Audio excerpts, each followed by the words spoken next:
What's going on, everyone? Jeremy here from The Quartering, and I think it's an important aspect of this channel to point out cancel culture, but also what's not cancel culture, and who's behind it, and what exactly is motivating it. And I think that a lot of things get boiled down to rhetoric. So people that are pro cancel culture, what do they call it? Accountability culture, right? They don't call it cancel culture. They say this is consequence culture. You did something we didn't like, and we, the hordes out there on the internet, we decide when you've paid your price. And unfortunately, for most people, that day never comes because modern cancel culture doesn't actually know what they want from you. They don't have a penance in mind. They just want to destroy your life and keep you destroyed. They want to ruin your life for having a bad opinion. They want you to quit your job for saying something 10 years ago. They call it accountability culture. That's just simply not true. Because if it were about accountability, then there would be a path to redemption, but there just isn't. Never has been. Once you're gone, you're just gone. Once you're blacklisted, you're just blacklisted. There is no path to redemption for those that have been canceled. So to me, that very succinctly defines that, or outlines that they don't, this isn't about accountability, because without a path to redemption, accountability is meaningless, right? Why would you ever listen to somebody about doing what's quote unquote right if they don't care? If a single sin is a lifetime of penance required.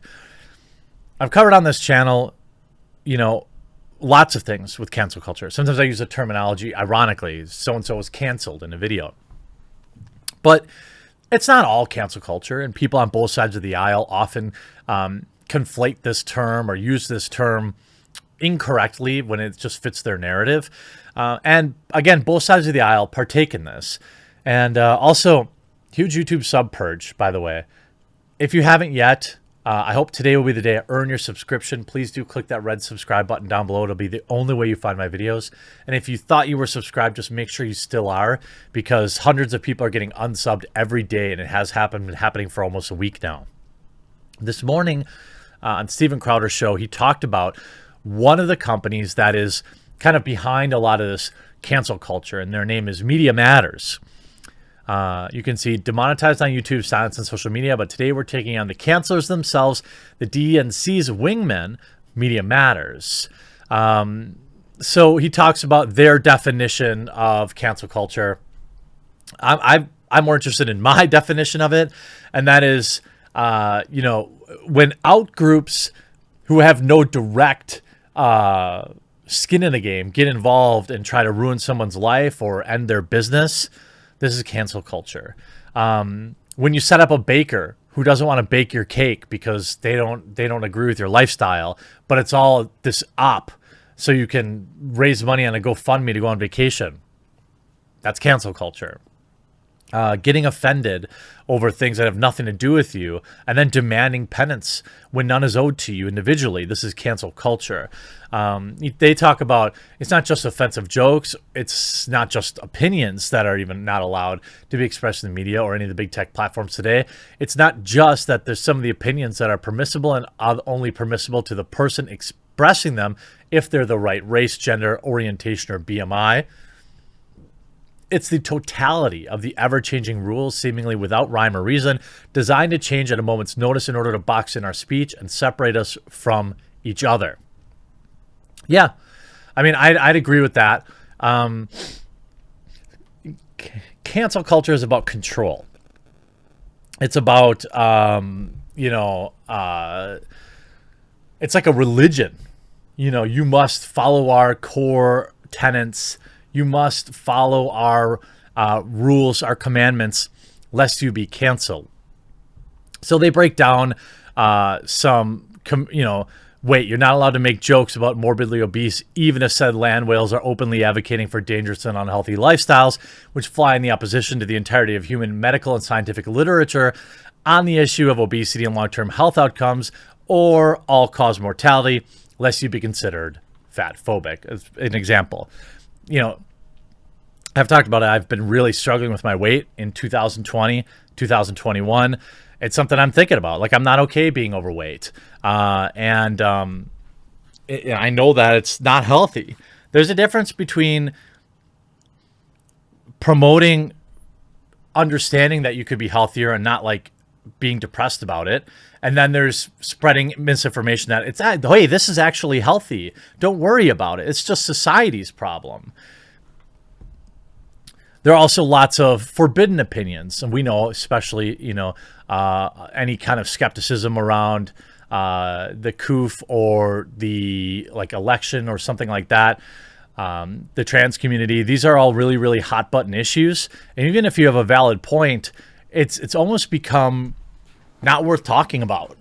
If you're me, I just can't, and maybe I shouldn't have an opinion on any trans legal policies, because no matter what I say, it's going to be wrong and it's going to affect me financially. Even if I support, but I'm not supportive enough, there's literally no point in talking about certain things anymore because cancel culture is so rampant. So what they talk about here, which I think is really interesting, is Media Matters. Now understand that Media Matters is a website, an organization that is well-funded and behind much of cancel culture, specifically targeting, in my opinion, a lot of right-wing or conservative outlets.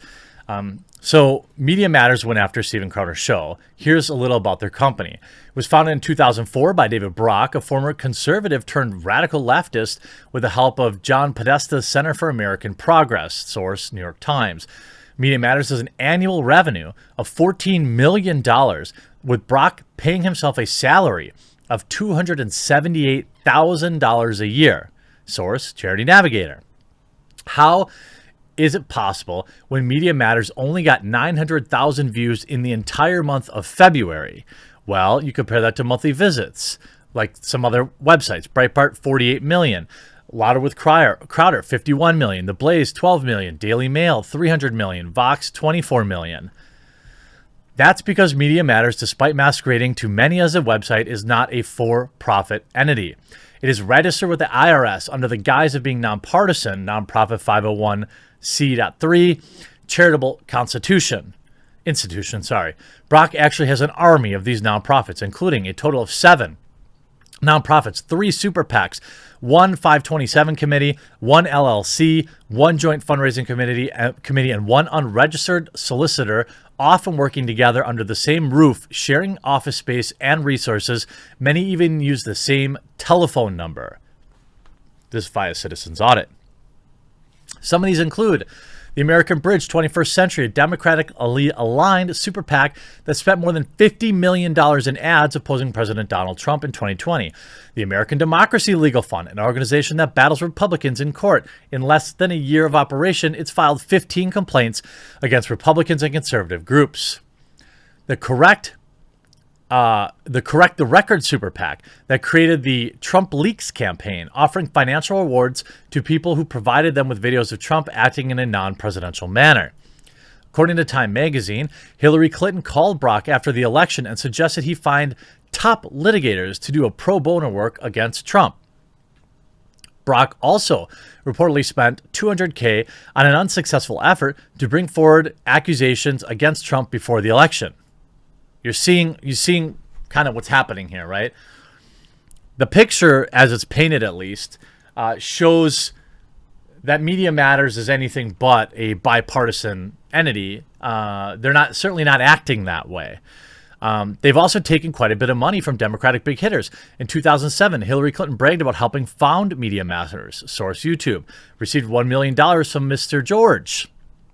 Before getting its claws into big tech, Media Matters had been working with elites in the mainstream media for years, with stated mission of, quote, to work daily to notify activists, journalists, pundits, and the general public about instances of misinformation, providing them with resources to rebut false claims, and also take direct action against offending media institutions. That's their own website. Of course, the New York Times started outsourcing to Media Matters, but now elite influence has extended to all big tech Behind the scenes, Media Matters founder David Brock has boasted having access to raw data for Facebook, Twitter, and other social media platforms. In the leaked 2020 Media Matters plan, a 4-year plan published in 2016, they also outlined their collaboration with big tech to advise on adjustments to their algorithms. Here are some of the most absurd examples of people Media Matters has tried to cancel. Alan West for saying Democrats want to keep black voters on, quote, a plantation. Annie Ngo for portraying the super soldiers as left-wing terrible people. Tulsi Gabbard for giving a right-wing media anti-trans content with her bill to protect girls' sports. Lou Dobbs, Media Matters went after Ford and got the company to pull in its an advertisement from the Dobbs program. Dobbs later resigned from CNN. Sesame Street sketch, Media Matters called it bigoted. So obviously, all of these things, right?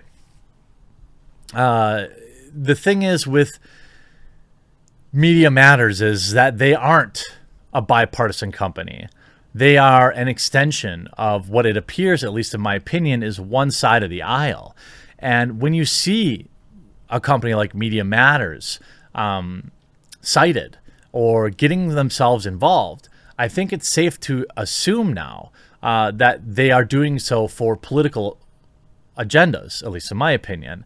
And I hope that you'll share this video, that you'll share this message that, you know, a lot of these organizations that purport to be for the good of the people are taking a lot of money on the back end from one side of the aisle and trying to push a particular narrative to the public when behind the scenes they seem to be working directly against free speech and, again, working as an extension for one side of the political aisle and not as a nonprofit, as they so claim. I hope you enjoyed this video. We'll talk to you again real soon.